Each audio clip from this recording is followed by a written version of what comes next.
સ્વાગત છે। આજે તારીખ 11 જૂન 2024 મંગળવાર।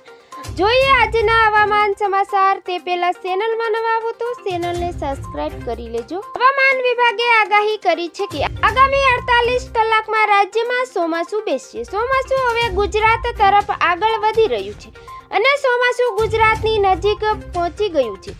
આ વખતે દેશમાં સમય કરતાં વહેલું ચોમાસું શરૂ થયું છે।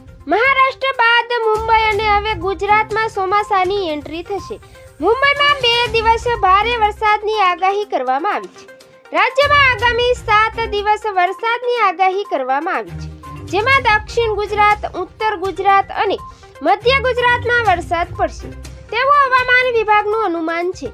સૌરાષ્ટ્રમાં પણ ગાજવી સાથે ભારે વરસાદની આગાહી કરવામાં આવી છે, તેમજ અમદાવાદ અને ગાંધીનગરમાં પણ વરસાદ પડશે।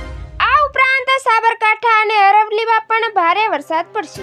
રાજ્ય પર સાયક્લોન ચક્લોલેશન સક્રિય થતા વરસાદ પડશે, તેમજ સમગ્ર રાજ્યમાં વરસાદની આગાહી કરવામાં આવી છે, જેમાં આજે અમદાવાદ, વડોદરા, છોટાઉદેપુર, ભરૂચ, નર્મદા, ડાંગ, તાપી, નવસારી, વલસાડ તેમજ પંચમહાલ, દાહોદ, ગીર સોમનાથ, અમરેલી, ભાવનગર અને દીવમાં વરસાદની આગાહી કરવામાં આવી છે। તેમજ રાજ્યમાં પવનની ગતિ 30 થી 40 કિમી પ્રતિ કલાકની રહેશે। ગઈકાલની અપડેટ જોઈએ તો ગઈકાલે રાજ્યના મોટાભાગના જિલ્લાઓમાં પવન સાથે વરસાદ વરસ્યો હતો। અમરેલી, ભાવનગર, ઉમરાળા, સુરત અને ધારીમાં પણ વરસાદ વરસ્યો હતો। તાલુકા અને ગ્રામ્ય વિસ્તારમાં પણ ભારે પવન સાથે વરસાદ વરસ્યો હતો। છેલ્લા 24 કલાકમાં રાજ્યમાં 18 જિલ્લાઓમાં વરસાદ પડ્યો છે, સાથે 72 તાલુકામાં મેઘમહેર જોવા મળી હતી।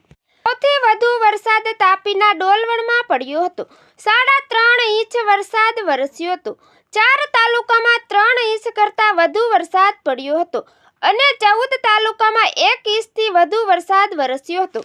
તેમજ 45 તાલુકામાં સામાન્ય વરસાદ વરસ્યો હતો। તેમજ ધરમપુર, બાબરામાં પણ 3 ઇંચ જેટલો વરસાદ વરસ્યો હતો। અમરેલીના ખાંભાના ગ્રામ્ય વિસ્તારમાં પણ ભારે વરસાદ વરસ્યો હતો, તેમજ ભાવનગરના મહુવા તાલુકાના ગ્રામ્ય વિસ્તારમાં પણ વરસાદ વરસ્યો હતો। તો મિત્રો, ફરી મળીશું નવી અપડેટમાં। જોતા રહેજો ખેડૂત ઉત્સવ।